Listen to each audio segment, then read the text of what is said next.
Deep underneath the city of Antwerp, 2 floors below the bustling streets of the Diamond District, lies a vault. It doesn't look like much from the outside, but in 2003, this specific vault held the wealth of kings, billionaires, and the world's most powerful diamond brokers. It was protected by a combination of security systems so advanced, insurance companies called it the impermeable fortress. Think about this. A lock with 100 million possible combinations.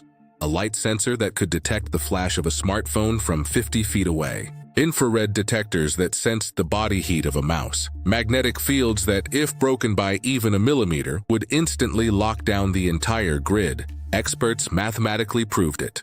Breaking into this vault from the outside was a physical impossibility. In February 2003, a team of 5 men didn't just break into this impossible vault, they stripped it completely bare. Hey guys, it's Omi, and welcome back to the channel. Today we are diving into the ultimate masterpiece of true crime. They walked out with over $100 million in loose diamonds, gold, and cash. No alarms were triggered, no guards were woken up. This is the definitive minute-by-minute breakdown of the Antwerp Diamond Heist. Grab your drinks, lock your doors, and pay close attention. To understand how someone could even dream of robbing this place, you first have to understand the chessboard. Welcome to Antwerp, Belgium. For centuries, this city has been the undisputed diamond capital of the world. Because of this, the 3-block radius known as the Diamond Quarter is essentially a mini-state with its own rules. It is monitored by hundreds of high-definition cameras, guarded by private security forces.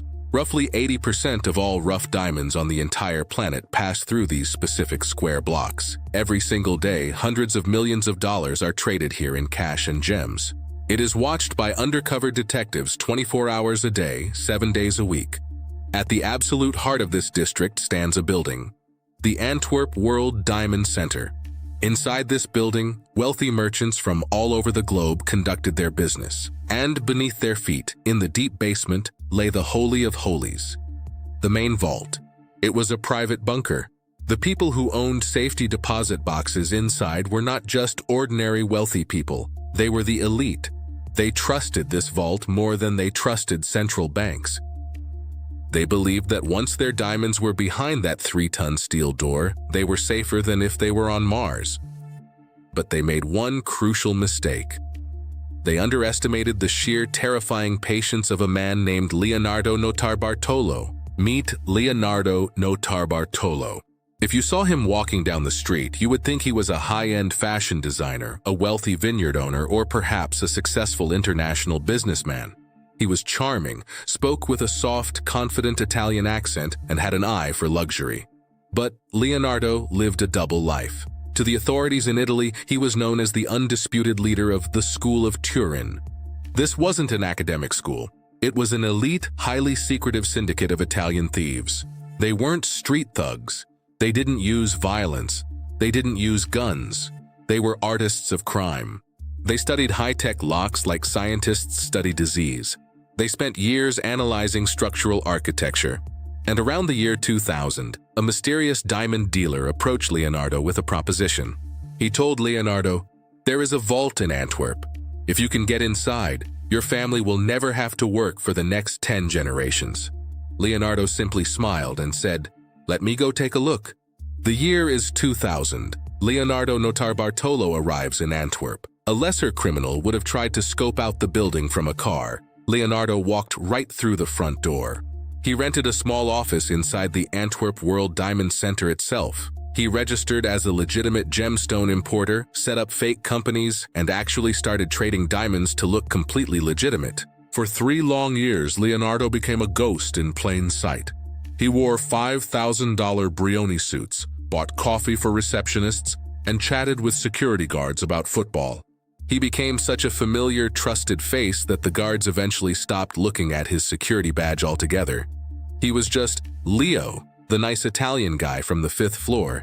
But every single day, Leo was doing something the guards couldn't see. Hidden in his front suit pocket was a custom-made military-grade pen camera. Every time he went to the vault, his pen was recording. He filmed the model numbers of the locks, the brand of the infrared sensors, and even measured the distance between floor tiles by counting his own footsteps. When he went home to Italy on weekends, he took his secret footage to a heavily guarded warehouse in Turin. There, the School of Turin did something truly insane. They built an exact one-to-one full-scale replica of the entire Antwerp vault. Every tile, every wire, every sensor was replicated down to the exact millimeter. For months, Leonardo and his elite crew practiced in total darkness. They wore night vision goggles and used stopwatches to calculate every second of their movement. They practiced opening locks with gloved hands. They ran the simulation hundreds of times until they could navigate the entire vault blindfolded. To pull off the heist of the century, Leonardo couldn't do it alone. He assembled a crew of specialists, men whose real identities are still debated to this day. In the criminal world, they were known only by their dark titles. Each man was a master of his craft, hand-picked for a specific purpose. First up, the genius. He was an absolute master of electronics and cybernetics. Give this man a wire, a laptop, and 10 minutes, and he could rewire a multi-million-dollar security grid.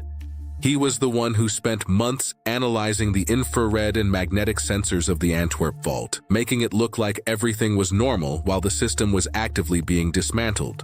Next was the keymaker, an old-school Italian craftsman. He didn't care about electronics. His obsession was mechanical locks. He could look at a keyhole for 30 seconds, memorize the pin alignments, and forge a master key that would slide into a high-security lock like butter. Then came the monster. He was a mechanical genius and a physical force of nature who could lift heavy equipment and crawl through tight air vents without making a sound. He wasn't there to fight. He was there to bypass the physical barriers that would stop anyone else. He was a ghost in the machinery. And finally, the ghost.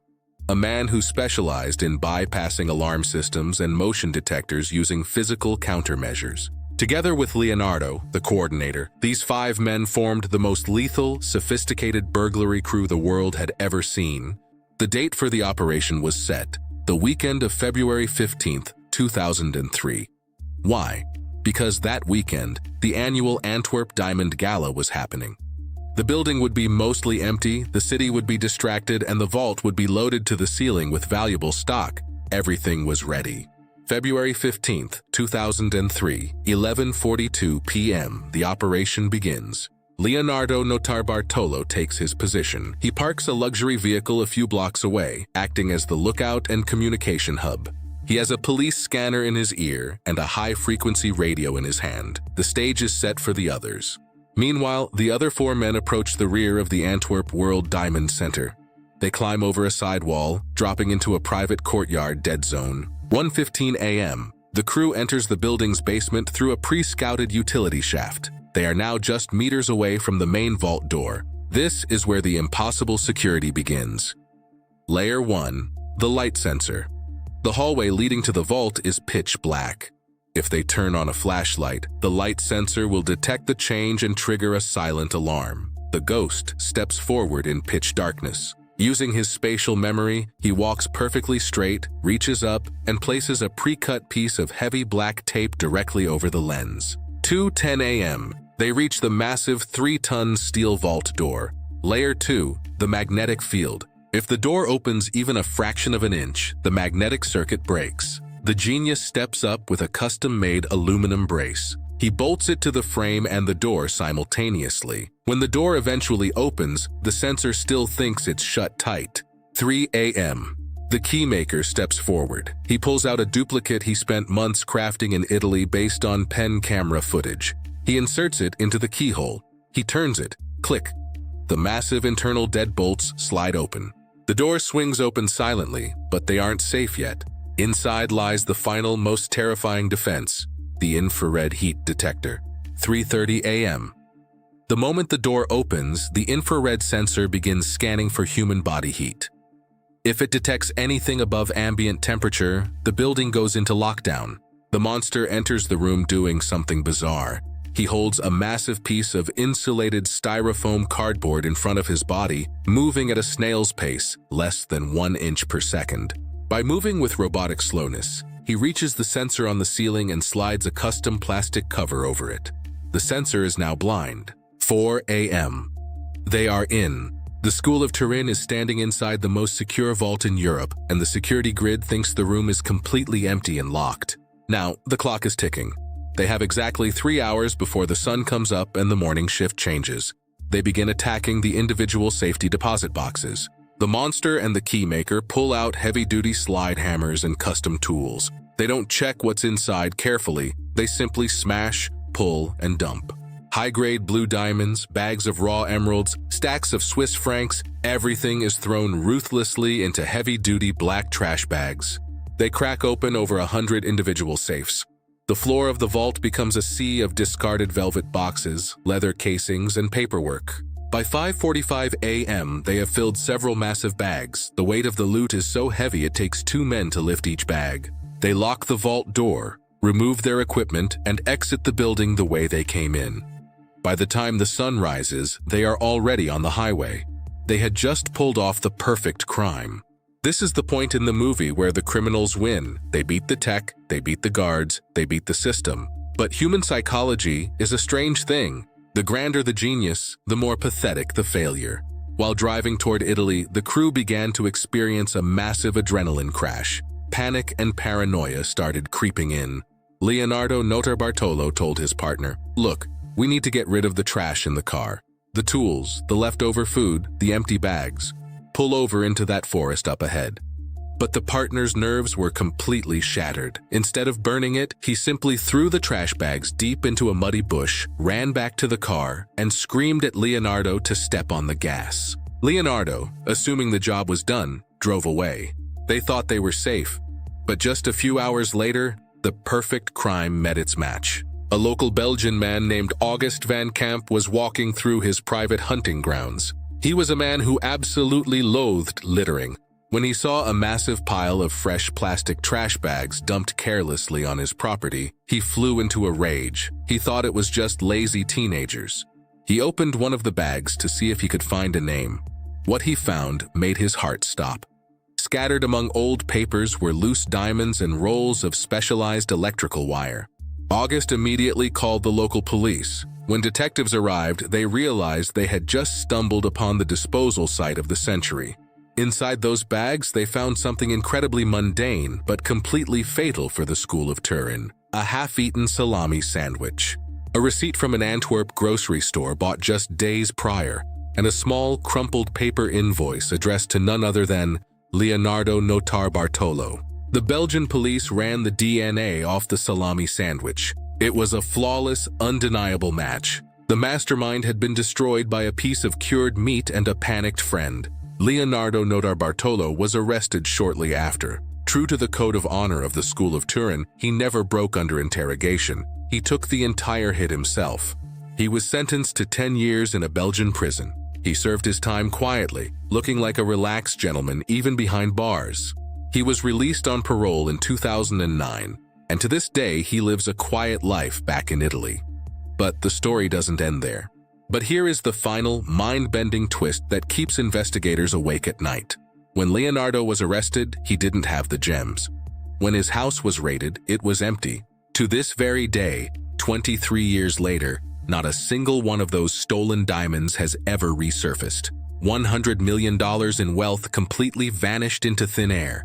Leonardo later gave a bizarre interview where he claimed that the entire heist was actually an insurance fraud scheme orchestrated by the diamond dealers themselves. He claimed that when his crew opened the safety boxes, half of them were already empty, and that they had been set up to take the blame. Was he telling the truth? Or is that $100 million fortune sitting safely in a hidden underground safe in the Italian hills, waiting for the mastermind to finally enjoy it? What do you guys think? Did Leonardo get played, or is he sitting on the biggest hidden treasure of the 21st century? Drop your theories in the comments. If you enjoyed this deep dive, make sure to absolutely smash that like button and subscribe for more legendary true stories. This was Omi, and I'll see you guys in the next one. Peace.